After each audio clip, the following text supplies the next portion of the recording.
우리가 지난주 39절 말씀을 봤는데요. 다시 한번 봅니다. 예수님께서 요한의 제자 2명이 예수님에게 와서 랍비 어디 계십니까? 라고 물을 때에 그래서 와서 보라라고 말씀하십니다. 우리가 이 말씀을 통해서 예수님이 원하신 것은 세례 요한의 말을 듣고 멀리서 예수님을 바라보는 것이 아니라 예수님에게 가까이 와서 예수님을 보기를 원하셨다라는 말씀을 나눴습니다. 달리 말하면 예수님이 어떤 일을 행하실 때에 그 일의 결과만을 보려고 할 것이 아니라 그 일을 이루시기까지 예수님이 하나님과 어떤 관계를 그리고 하나님 앞에서 어떻게 살아가는지를 하나하나 보기를 원하신다 하는 것을 보았습니다. 그러면서 이런 말씀 드렸었죠. 어떤 학생이 아버지한테 핸드폰 사고 바꿔주세요 라고 청하려고 할 때에 제가 그 학생이 한 이야기가 네가 그 말하기 전에 너희 아버지가 일하는 그 직장에 가서 하루 어떻게 일하는지를 보라. 얼마나 힘들게 일하고 또 그 일을 하면서 때로는 주위 사람들에게 시름 속에 들어가고 듣고 때로는 마음 상하지만 참고 그런 모습을 보라. 그리고 나서도 네가 정말로 이 휴대전화를 바꿔야겠다는 마음이 들면 그때 말해라 라고 했던 이야기 아마 여러분 기억나실 겁니다. 똑같은 돈이지만 그 돈만 버는 것과 그 돈을 벌기까지 어떤 과정이 있는지를 보고 나면 돈을 대하는 자세가 달라지죠. 그리고 부모가 어떻게 일하는지를 보면 자녀들이 함부로 시간을 쓰거나 물질을 사용하거나 투정하는 일이 급격하게 줄어들 겁니다. 똑같은 각도로 예수님이 어떠한 주의를 행하시기까지 얼마나 하나님 앞에 자신을 버리시고 말씀관에 살려고 기도하시고 또 다가오는 유혹을 물리치시고자 애썼는지를 와서 보라고 주님이 제자들에게 말씀하고 계신 겁니다. 달리 말하면 이것을 우리에게 적용한다면 우리가 말씀을 읽을 때에 글자를 읽는 사람이 있고 이 말씀을 하신 하나님의 마음, 하나님의 심정을 가지고 주의 말씀을 보는 사람이 있습니다. 우리 흔히 하는 말로 하면 말씀을 볼 때에 지식으로 보는 사람이 있고 성령의 인도하신 가운데 주의 마음을 갖고 말씀을 보는 사람이 있습니다. 그럴 때에는 굉장한 차이가 있어요. 아주 평범한 말씀인데도 불구하고 주의 마음을 느끼고 성경을 읽는 사람은 그 말씀이 크게 은혜로 다가와요. 그러나 말씀을 읽을 때에 아주 너무 냉정하게 주의 마음은 모르고 그냥 성경을 글자 그대로 읽는 사람들은 말씀을 읽으면서 은혜의 자리에 이르기가 굉장히 힘이 듭니다. 우리가 말씀을 읽을 때로 그래서 성령의 인도하심을 받고 나서 성경을 읽었느냐 그냥 읽었느냐 크게 차이가 있어요. 또 다른 말로 하면 내가 기도를 하고 나서 말씀을 읽은 것과 기도하지 않는 가운데 말씀 읽은 분명 달라요. 왜요? 주의 마음을 가지고 말씀을 보는 사람은 오늘 읽은 말씀대로 와서 주님 앞에 가까이 와서 주님을 보는 사람, 말씀을 보는 사람이지만 기도하지 않고 보는 사람은 멀리서 너무 객관적으로만 주의 말씀을 읽는 사람이기 때문입니다. 우리가 성경 읽을 때에 열심히 읽는 것도 중요하지만 주님의 마음을 갖고 성령의 역사하신 가운데 성경을 읽는 것이 더욱더 중요합니다. 우리가 그런 은혜를 경험하고 나면 오늘 말씀 예수님께서 와 보라, 멀리서 보지 말고 가까이에서 보라는 이 말씀이 어떤 말씀인지 우리가 보다 쉽게 알 수가 있습니다. 우리가 이 말씀을 읽을 때에 너무 평범하게 와 보라, 뭐라고 하셨나 보라 라고 할 수 있어요. 여러분들이 주님과의 관계가 가까웠나 멀었나 이 차이를 아시는 분들은 와보라는 말씀이 어떤 말씀인지, 그냥 공간적인 말씀이 아니라 관계 속에서 가까이 와서 보라는 이 말씀의 뜻을 아마 붙잡을 수 있을 겁니다. 우리가 그렇게 될 때에 말씀을 읽을 때에 느낌이 다르고, 성도 한 삶 한 삶을 대할 때도 내가 그냥 보는 것이 아니라 주님 안에 가서 본다면 여러분 성도를 보는 게 다르지요. 여러분들이 누군가 잘못했을 때에 그 잘못한 사람이 나와 아무런 관계가 없는데 잘못한 것과 나와 아주 친밀한 사람, 특별히 나의 자녀인데 무언가 잘못했다고 하는 것을 내가 알 때에 그것의 반응은 다르지요. 다를 수밖에 없죠. 하나님은 우리의 아버지세요. 우리를 대하실 때에 우리에게 허물이 있고 부족함이 있을 때에 주님이 어떻게 대하시는지 주의 마음으로 보는 것과 나와 저 사람은 전혀 관계가 없다 라고 하는 그 마음을 가지고 잘못한 사람 보는 것은 크게 다를 수밖에 없어요. 따라서 오늘 우리가 이 말씀 읽을 때에 예수님께서 와보라 한 이 말씀이 오늘 우리들에게 너희들도 내 안에 와서 성령 안에 와서 하나님의 마음을 가지고 한번 너희 삶을 보라라는 말씀으로 본다면 이 말씀이 우리 삶 가운데 주어지는 말씀이고 이 말씀을 통해서 주님이 무엇을 원하시는지를 우리가 붙잡을 수 있을 것입니다. 또 지난주 보았던 말씀 중에서 이들이 예수님에게 간 시간이 10시쯤 되었다. 10시라고 하는 것은 우리 시간으로 말하면 오후 4시라 그랬어요. 굉장히 피곤할 때, 모든 일을 다 정리해야 될 때, 새로운 일을 하기 되게 귀찮을 시간이었어요. 근데 예수님이 오라 그러셨습니다. 우리가 주님이 나를 부르실 때에 내가 가지 말을 이유를 생각하면 그 이유는 끝없이 많습니다. 반면에 내가 주의 부르심에 응답해야 될 이유를 먼저 생각하면 그 이유도 끝이 없습니다. 우리 그리하는 말로 내가 살아가면서 원망할 거리를 찾으면 원망할 거리가 끝이 없어요. 반대로 내가 하나님 앞에 감사할 이유를 찾으면 감사할 것도 끝이 없어요. 마찬가지 주님이 나를 부르실 때에 나에게 무언가 감동을 주실 때에 그 감동에 내가 따르고자 하는 마음을 갖는다면 그렇게 해야 할 이유는 끝이 없습니다. 우리에게 필요한 것은 내가 왜 주의 말씀을 따라야 되는지에 대해서 순종해야 되는지에 대해서 먼저 생각하는 거예요. 그것이 신앙의 훈련이에요. 훈련을 잘 받는 사람은 어려움 속에서도 내가 감사할 것이 무엇인가, 내가 하나님 앞에 받은 은혜가 무엇이고 하나님이 나에게 기대하시며 내게 주시려는 은혜가 무엇인가 하는 데 초점을 맞추는 거예요.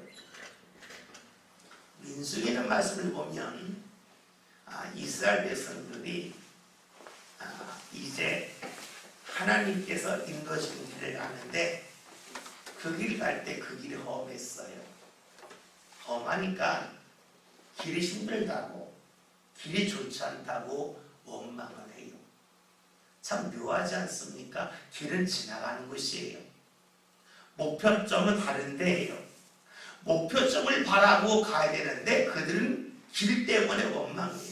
다시 말하면 그들의 눈은 앞을 보지 않고 바닥을 보고 있는 거예요. 그러니까 하나님께서 어떡합니까? 그들에게 불뱀을 보내셔서 불뱀에게 물리게 하시면서 그들로 하여금 모세가 만든 노뱀을 보게 하죠. 길을 보았던 이들에게 앞을 보게 하죠. 무엇을 말합니까? 원망하는 사람은 늘 그 자리만 봐요. 그러나 원망에서 벗어나는 길은 앞을 보는 거예요. 내 앞에 길을 보는 것은 내 앞에는 노뱀을 보는 거예요. 내 앞에 하나님께서 주신 은혜를 바라보는 거예요.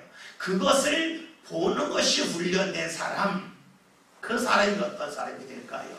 주님께서 10시, 오후 4시에 내가 피곤할 때에, 내가 지쳤을 때에 나를 부르신다 할지라도 그 부르심에 따라갈 수가 있습니다. 하나님의 은혜는 내가 늘 여유 있을 때만 임하는 게 아니잖아요. 내가 힘들 때에도, 내가 고단할 때에도, 내가 지쳤을 때에도 하나님의 은혜가 임해요. 중요한 것은 나에게 초점을 맞춘 사람은 내가 힘들면 다 귀찮은 거예요. 내가 피곤하면 다 하시는 거예요. 그러니까 내가 힘들 때 하나님의 은혜 주시면 다 귀찮아요. 힘들어하면 다 거부하고 말 거예요. 반면에 하나님의 은혜에 초점을 맞추는 사람은 내가 힘들 때에도 내게 주신 하나님의 은혜를 붙잡고 살 수가 있어요. 그 은혜 가운데 살 수 있어요. 그러니까 우리가 신앙이 훈련이 된다고 하는 것은 내가 중심이 되는 게 아니라 내 앞에 은혜를 주시는 하나님에게 내 삶의 중심을 두는 거예요. 오늘 10시에 부를 때에 그 부르심에 따랐던 제자들을 바라보면서 그래, 주님이 나에게 오후 4시에 나를 부르신다면, 내가 피곤하고 내가 지쳤을 때 나를 부르신다면 그 부름에 따라가야지. 주님이 나를 부르시는 것은 나를 일시키려고, 나를 노예 삼으려고 나를 부르시는 게 아니라 내게 은혜 주시려고, 나를 복된 길로 이끄시려고 나를 부르시는데 그 길 걸어가야지. 여러분, 그런 마음이 오늘 저와 여러분의 마음이 되시길 바라겠습니다. 오늘 40절, 41절 함께 읽습니다. 요한의 말을 듣고 예수를 따르는 두 사람 중에 하나는 시몬 베드로의 형제 안드레라. 그가 먼저 자기의 형제 시몬을 찾아라 말하되 우리가 메시아를 만났다 하고 메시아는 누구나 하면 그리스도라. 아멘. 말씀을 보면 지금 예수님을 처음 따랐던 2명의 사람이 있는데 그 중에 한 사람이 안드레고, 이 안드레는 시몬 베드로의 형제라고 말씀하고 있습니다.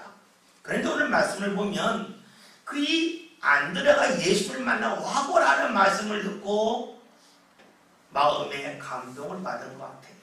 왜냐하면 오늘 39절을 보면은요, 뭐라고 말씀하고 있냐면 39절 하반절 보세요. 하반절 보면 그날 함께 모여 거하니라는 거한다. 그러니까는 이 안드레는 주님을 딱 봤을 때에 잠깐 그냥 볼 뿐이라고 보지 않고 함께 거할 뿐이라고 생각하며 주님을 보는 가운데 그런 짧은 시간이지만 주님이 함께 하시는 은혜를 깊이 경험을 해요. 그리고 나서 내가 이 은혜 받았는데 이 은혜를 나 혼자 소유할 것이 아니라 내 형제도 같이 받으면 좋겠다 하는 마음이에요. 마치 내가 맛있는 음식을 먹었는데 이것을 내 가족이 같이 먹으면 좋겠다 하는 그 심정으로 보면 좋겠죠. 그래서 이제 베드로에게 갑니다. 말씀을 보면 안드레가 예수님, 제 형제가 있는데 같이 좀 갑시다. 가서 제 형제를 좀 주인님께서 오라고 한번 좀 말씀해 주세요 라고 할 만도 한데 그렇게 하지 않고 그냥 혼자 가지요. 저는 이 말씀을 읽으면서 이런 마음을 가져봤습니다. 우리가 무언가 주의 일, 신앙의 일을 할 때에 혼자 할 일도 있고 같이 할 일도 있다 하는 거예요. 지금 안드레는 베드로를 불러오는 일은 내가 해야 할 일, 내가 감당해야 할 일이라고 여겼어요. 우리는 주일을 할 때에 내가 감당해야 될 일이 있고 합력해야 할 일이 있어요. 근데 우리는 주로 합력하여 하는 일에 관심이 참 많습니다. 그렇기 때문에 일을 할 때에도 하나님의 부름을 받았을 때에도 내 주위에 누가 있나? 즉 사람이 많으면 신이 나고 사람이 없으면 괜히 나 혼자 모든 것을 다 감당해야 되니까 세상 말로 덤태기 쓰는 것 같고 그런 마음을 가질 때가 있어요. 우리가 구약 성경 사사기를 보면 그런 말씀이 나오죠. 블레셋 왕 야빈이 있는데 야빈이 이스라엘을 막 공격하고 힘들게 하니까 어느 날 그 선지자 드보라가 하는 말이 있어요. 어떤 말을 하냐면 바라기가 하는 야 네가 가서 싸워라 라고 이야기해. 바라기 하는 이야기를 저 혼자 하지 못하겠습니다. 당신이 저와 같이 갔으면 좋겠으면 하는 말씀이 있어요. 아마 기억나는 분 있을 거예요. 그러니까 드보라가 하는 이야기가 너 혼자 가라. 나랑 같이 가면 전쟁에 승리하겠지만 너에게는 영광이 없다. 너 혼자 가라라고 말하지만 바라고 말해 같이 가야 됩니다. 우겨요. 드보라가 어쩔 수 없이 같이 가요. 여러분 보세요. 우리가 사사를 통하여 알 수 있는 하나님께서 드보라라고 하는 그 사사를 통하여 일을 하시지만 때로는 드보라는 가만히 있고 바락 너 혼자 가라 할 때가 있어요. 왜요? 바락을 통하여 하나님 영광 받으시라고 바락을 통하여 하나님께서 큰 은혜를 풍성하게 제공하시려고 바락이 혼자 가라 그랬어요. 근데 바락은 저 혼자 못 갑니다. 당신이 같이 가면 끝까지 이기죠. 어쩔 수 없이 같이 가요. 전쟁에서 이기지만 바락이 하나님의 영광을 드러내지 못해요. 다른 말로 하면 수고는 수고대로 했는데 하나님께 바랄 은혜가 없는 거예요. 여러분 때로는 나 혼자 감당해야 될 주일이 있어요. 주위에 아무도 없이 나 혼자 하나님께서 감당하라고 맡기실 때가 있어요. 왜요? 그만한 신앙의 근력이 나에게 있음을 나로 하여금 확인케 하기 위해서죠. 야, 네가 일을 감당할 수 있어. 이 일을 통해서 너는 내가 함께함을 경험해라. 이것이 바로 하나님이 원하시는 일인데 사람들은 때때로 저는 혼자 못해요. 누가 같이 해야 돼요? 누군가 있어야 저는 신이 나서 이래요. 나는 마음을 가질 때가 있어요. 구약 성경 사사기를 통하여 보는 말씀은 아니라는 거예요. 내 혼자 감당해야 될 일이 있어요. 그 일을 내가 하는 거예요. 근데 오늘 말씀을 보면 안드레는 예수님께 같이 갑시다 라고 말하지 않고 혼자 가요. 이건 내가 감당해야 될 일이구나. 하나님이 예수를 통하여 나에게 주신 그러한 말씀이고 내가 감당해야 될 몫이구나 하는 걸 알고 혼자 갑니다. 우리가 신앙생활 할 때에 때로는 혼자 무언가 감당해야 될 때가 있어요. 그것이 몸으로 뛰는 일일 수도 있고 때로는 나 혼자 기도하는 일일 수도 있고 때로는 내가 물질을 감당해야 할 때도 있고 때로는 누군가에게 들은 말을 나 혼자만 듣고 나 혼자만 알고 기도해야 될 그런 일들도 있어요. 주님은 우리로 야 그건 네 몫이다. 그건 네가 해야 될 일이라 딱 정해주는 것이 있다는 거예요. 아들은 이것을 분별할 줄 알았어요. 그래서 주님 같이 갑시다라고 말하지 않고 혼자 밤 오후 이 성경대로 10시 즉 오후 4시에 혼자 갑니다. 우리가 오늘 안디를 통하여 볼 수 있는 것 그것은 내가 감당할 일이라면 그것은 나 혼자라도 해야 한다 하는 것입니다.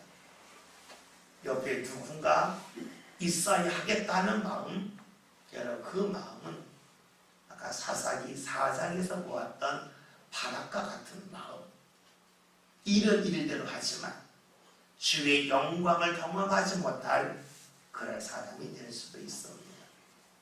주님께서 오늘 나에게 혼자 감당하라 그러면 여러분 그 일을 감당하고자 하는 그 마음 잃지 않고 그를 감당하는 가운데 주의 영광의 사람으로 꼭 설 수 있기를 바라겠습니다.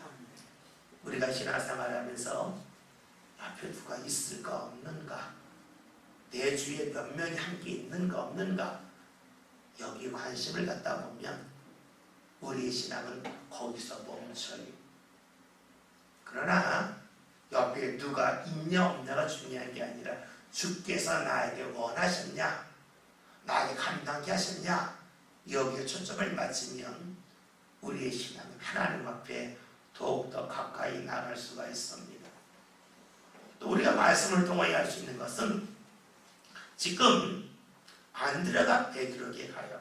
성경 말씀은 시몬이라고 하는 사람으로 나와 있죠. 그에게 가서 이제 예수를 증언하는 그 일을 합니다. 분명 안드레의 은혜를 받았어요.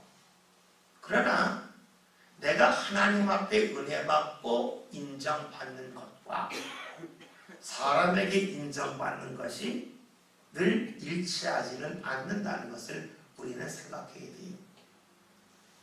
물론 오늘 말씀에서는 안드레는 주님에게도 인정을 받고 그의 형제 시몬에게도 인정받았습니다. 그러나 이것이 늘 일치하는 것만은 아닙니다.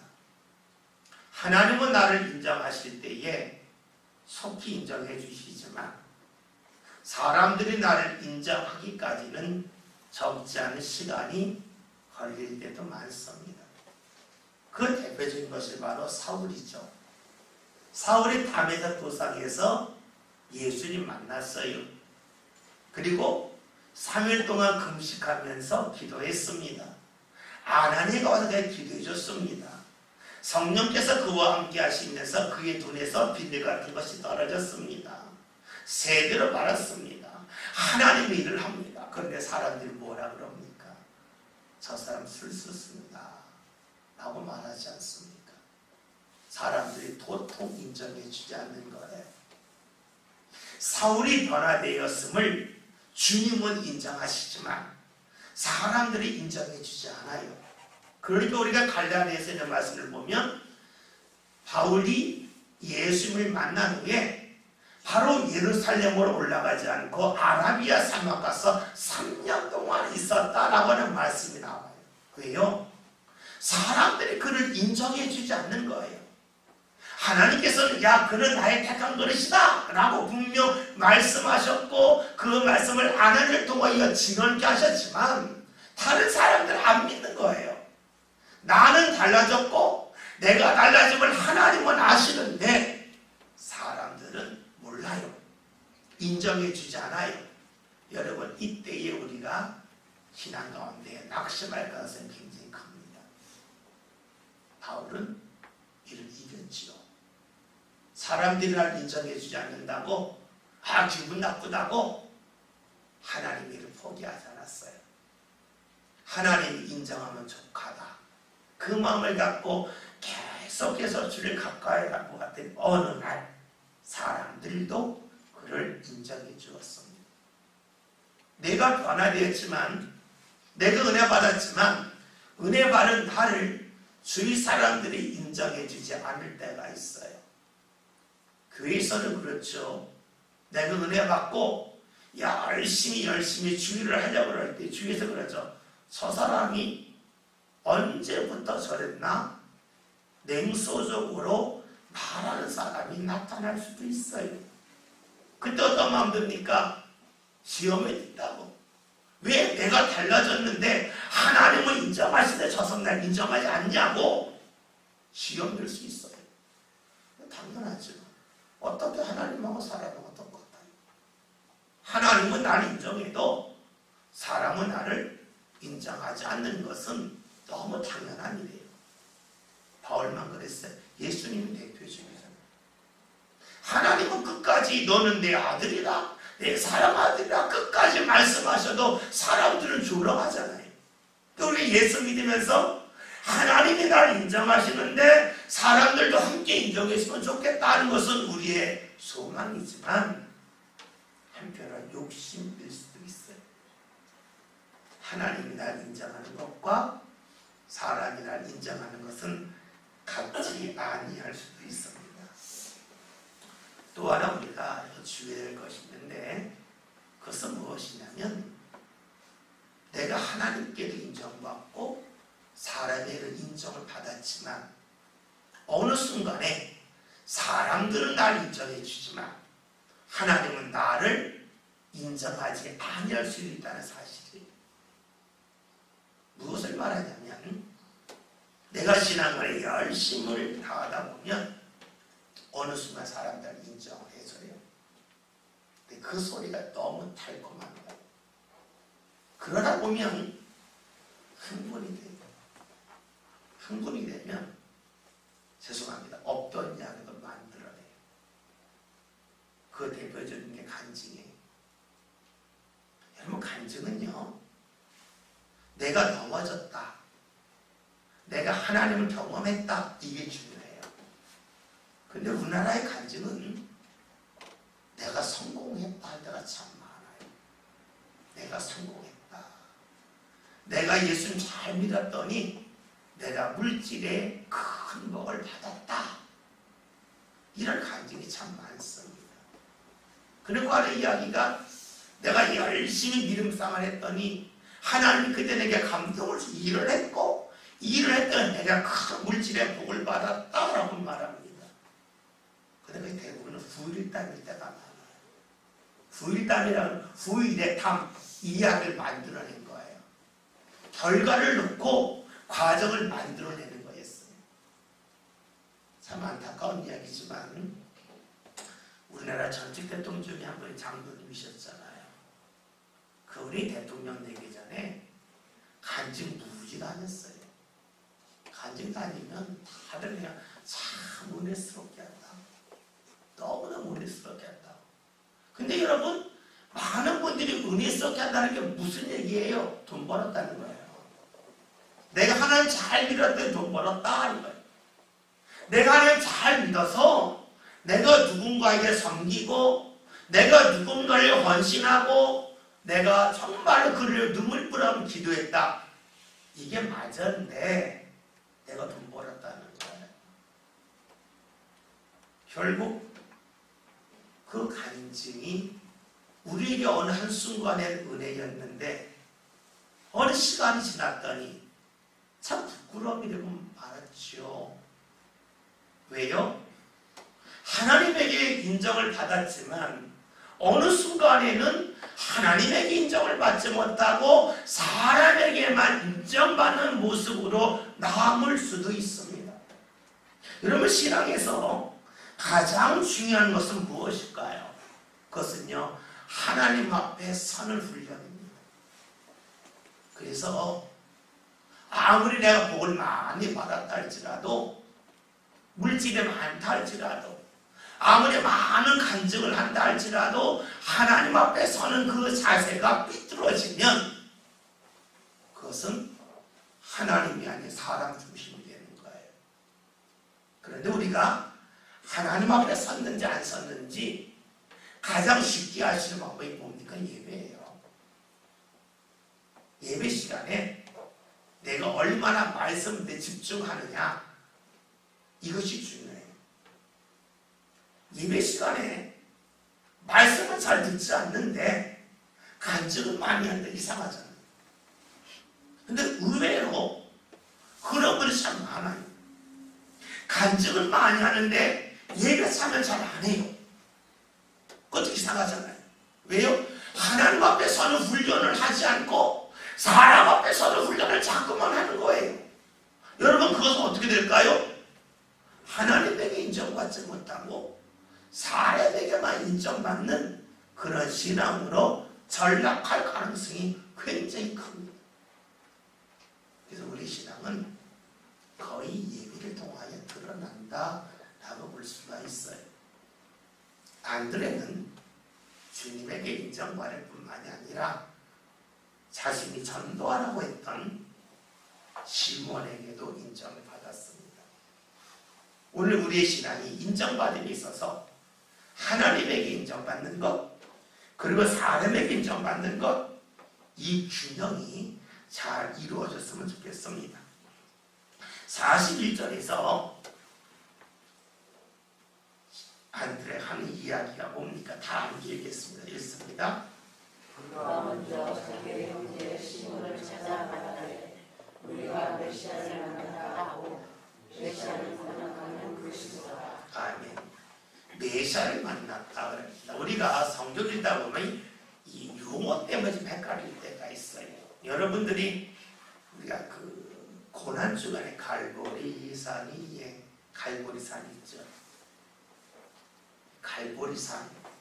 성경에 갈보리가 나와요, 안 나와요? 신을수 노사님.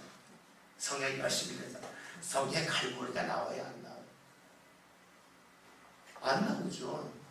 근데 갈보리산이 그래요. 그리고 교회 중에도 갈보리 교회가 많아요. 그러면 물론 갈보리가 도대체 어디요? 라고 하면 모르잖아요. 근데 갈보리는요, 골고다라는 말에 라틴어, 이탈리안 말로 골고다가 갈보리. 이해되시죠? 그래서 성지순례감도 그런데요. 지금 목사님, 저게 골고다 언덕이라고 그러셨죠? 근데 갈보리산은 어디예요? 기본 부분이 있대요. 근데 갈보리산과 골고다 언덕 같다. 용어의 문제예요. 근데 우리가 참 이런 용어에 대해 묶여 쑥스럽잖아요. 교회 다니면서 참 모르는데 너무 오랫동안 듣다 보면 마치 아는 것처럼 생각할 때가 참 많아요. 근데 그 중에 하나는 메시아와 그리스도라는 말이에요. 메시아라는 말은 구약 성경이 시보리어로 써져 있는데 시보리어로 메시아가 신약 성경은 그리스말, 헬라라고 시랍이라고 말하는데 시랍어로 써져 있어요. 근데 이 시랍과 헬라어로는 그리스도라고 표현을 해요. 그러니까 메시아와 그리스도는 같은 말이에요. 그러니까 가끔은 헷갈리죠. 메시아와 그리스도가 뭐가 맞냐라고 하는데 메시아와 그리스도는 같은 말이에요. 그리스도라고 하는 말은 기름 부음을 받았다는 말이에요.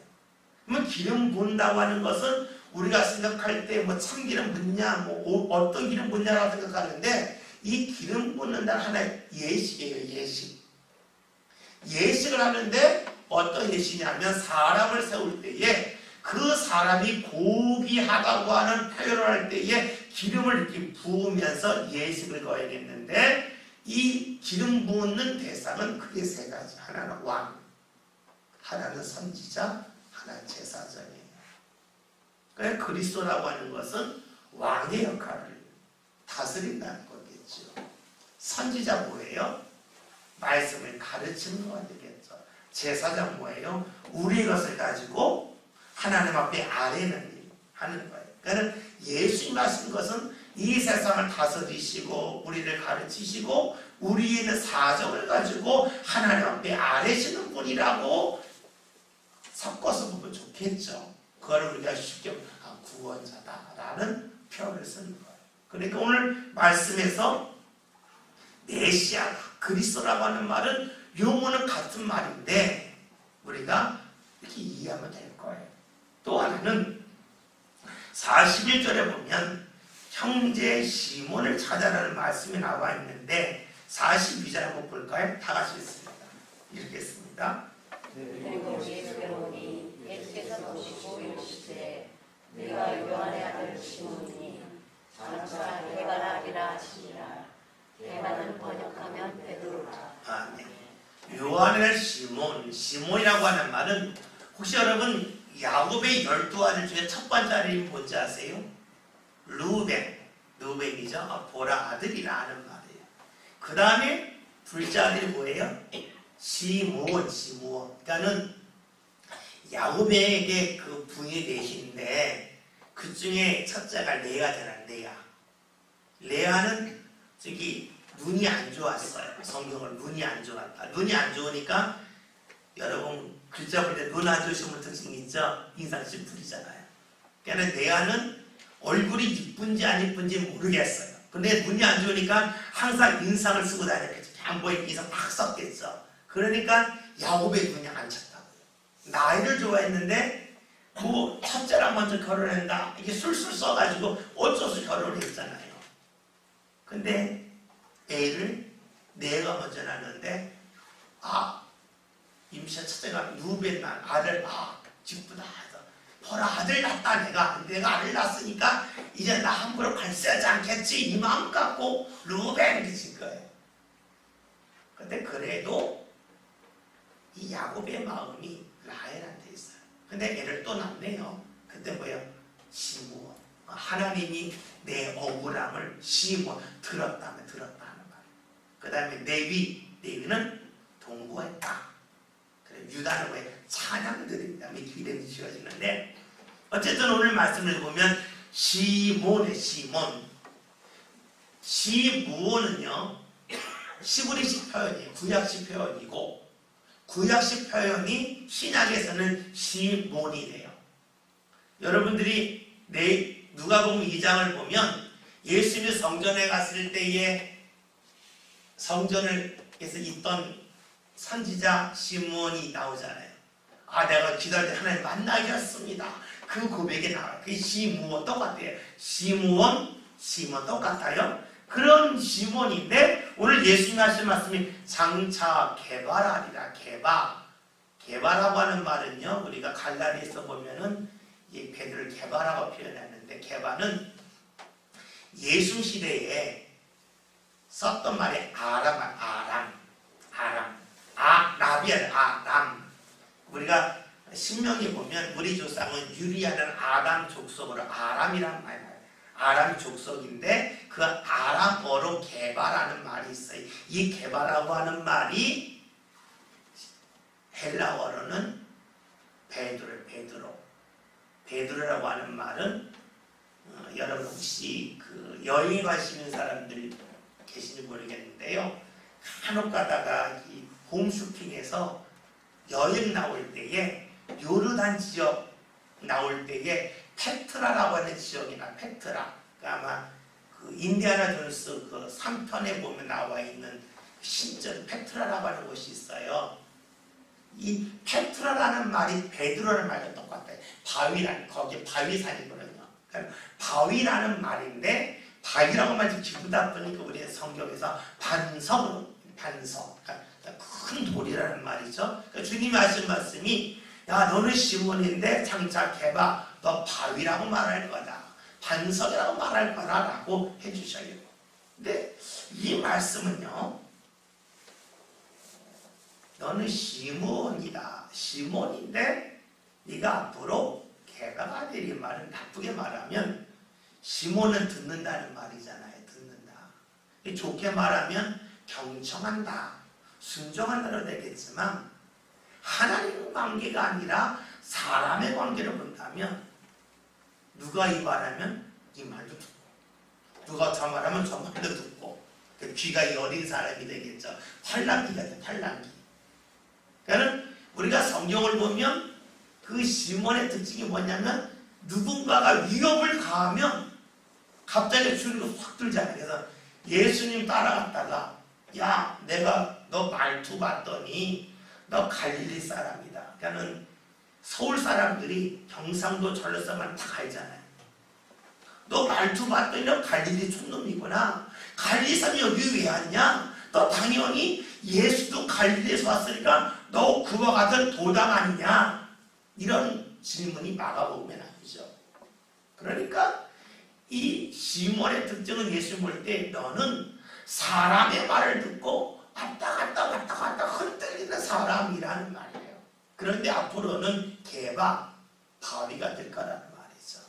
나쁘게 말하면 네 머리가 돌이라는 뜻으로 될 거예요. 근데 좋게 말하면 너의 믿음은 바위처럼 흔들리지 않을 거다 하는 표현이 되겠죠.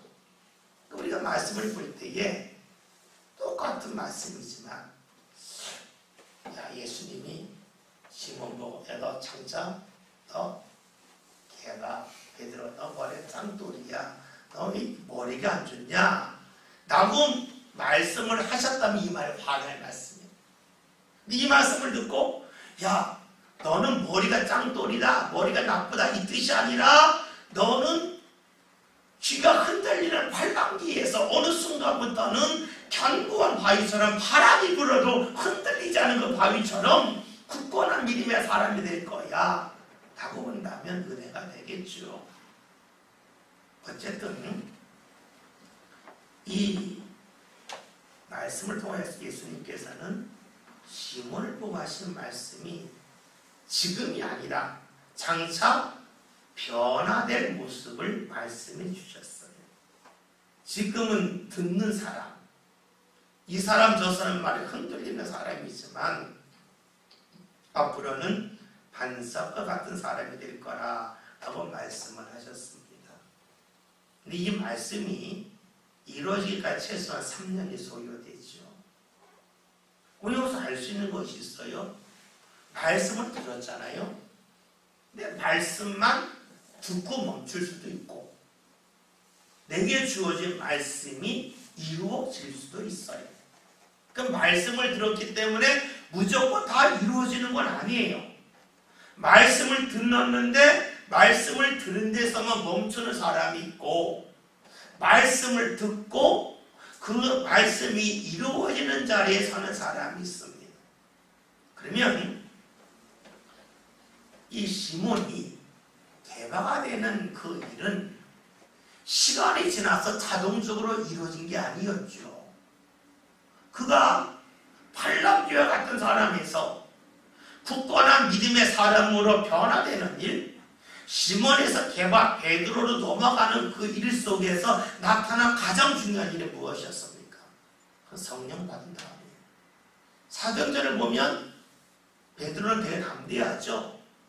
야, 내가 너희 말 듣는 게 오느냐? 하나님 말씀 들으니 오느냐 하면서 대제사장 앞에서 담대하게 말해요. 왜요? 성령 받고 난다.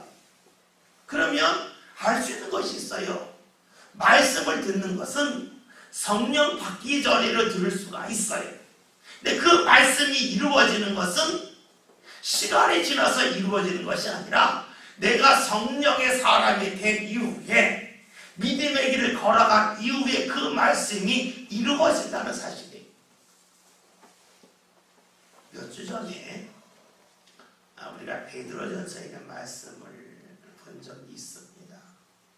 그때에 염려다 맡겨라 그 말씀이 있었어요. 염려를 다 맡긴다고 하는 것은 내가 아무것도 하지 않는 것, 포기하는 것이 아니라 염려를 맡긴다고 하는 건 그 다음에 뭐예요? 너희가 마귀를 대적하라는 말씀이 나왔잖아요. 믿음 가운데 굳건히 살아온 말씀이 나왔잖아요. 그러니까 염려를 맡겼다. 주님에게 무엇을 맡겼다고 하는 것은 내가 믿음 가운데 계속해서 서면서 주를 따라가는 것이 주님을 맡기거라고 하는 말씀을 전한 적이 있어요.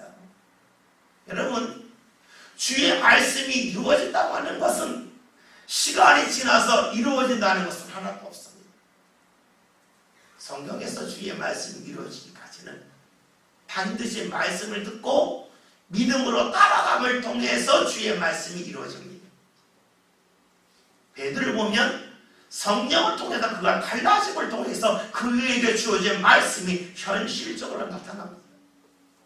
그러다 보니 알 수 있는 것이 있어요. 우리가 교회에 와서 아무리 많은 말씀을 들었다 할지라도 그 말씀이 시간이 지났다고 해서 내 삶 가운데 이루어지지는 않는다는 것이, 이 말씀이 이루어지기 위해서는 반드시 내 삶 가운데 성령의 역사, 믿음의 길을 내가 걸어갈 때 비로소 그 말씀이 이루어집니다. 말씀을 듣는 사람이 있고 들려진 말씀이 이루어지는 사람이 있습니다. 여러분이 어디 가서 기도를 받는다 할지라도 당신이 앞으로 어떤 자리에 시간이 지나면 이루어질 거라는 말씀은 성경처럼 거의 다 틀렸다고 볼 수 있습니다. 이루어지기까지 당신이 믿음의 자리에서 성령의 인도함을 받으면 이런 역사가 나타납니다가 정확한 표현입니다. 오늘 말씀을 보세요. 네가 장차 개바가 된다. 시몬에서 베드로가 된다는 것은 저절로 되지 않았습니다. 왜요? 주의 말씀은 믿음의 사람에게 주어지는 말씀이고 믿음의 길을 걸어갈 때에 그 말씀이 이루어지기 때문입니다. 그래서 우리가 말씀을 듣고 말씀 공부하는 것 굉장히 중요하지만 그것만은 절대 안 됩니다. 반드시 성령의 사람, 믿음의 길을 걸어가기 위해서 철저하게 주님 앞에 기도하는 일이 있을 때 빌어서 주신 말씀이 이루어지는 은혜의 자리에 설 수가 있습니다. 예수를 통하여 할 수 있는 것은 베드로에게 주신 말씀이 그게 이루어지기까지 3년 동안 예수님이 기다리셨다는 데 있습니다. 예수님은 말씀하시고 나서 야 베드로야, 내가 너에게 개가 반석 같은 사람이 된다고 하는데 너 언제 그 자리에 가냐?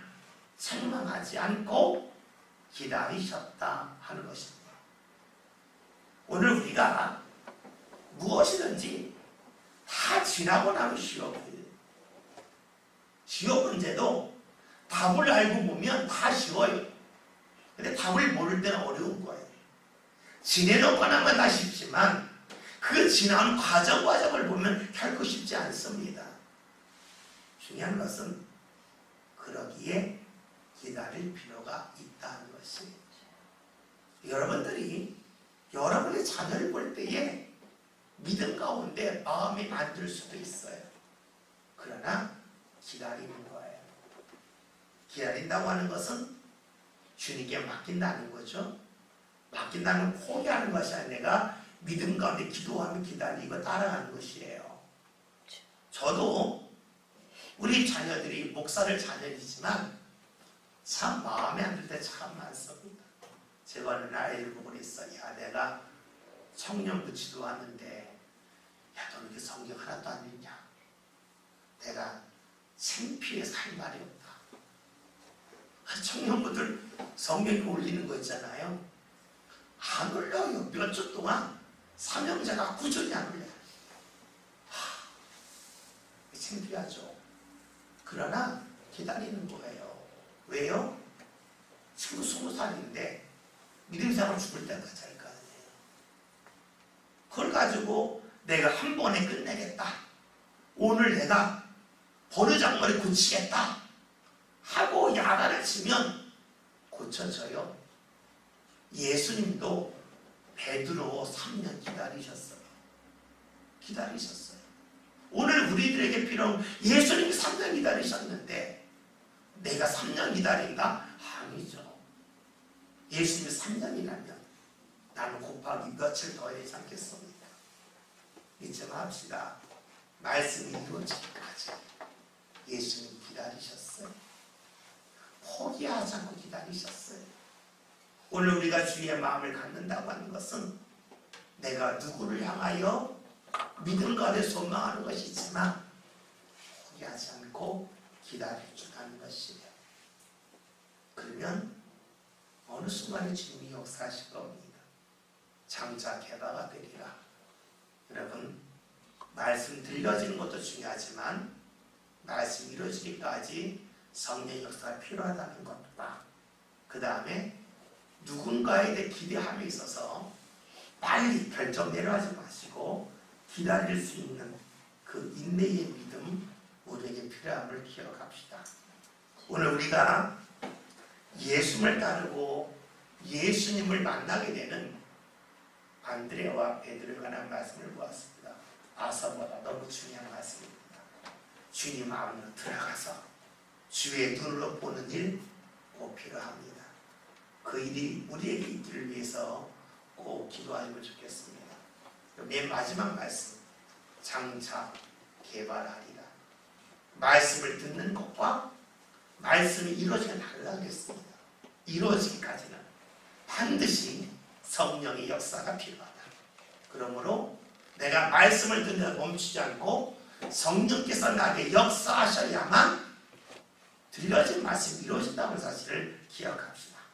그리고 예수님이 베드로를 기다리셨듯이 오늘 우리가 기다릴 수 있는 마음 꼭 가질 수 있기를 하여 기도하고, 주님이 그 마음 주셔서 내가 베드로처럼 변화가 되어지고 내 주위에 있는 사람들이 베드로처럼 변화되는 역사를 주님께서 보여주시는 복된 역사의 자리에 저와 여러분이 함께 있을 수 있기를 주의 이름으로 기원드립니다. 기도합니다.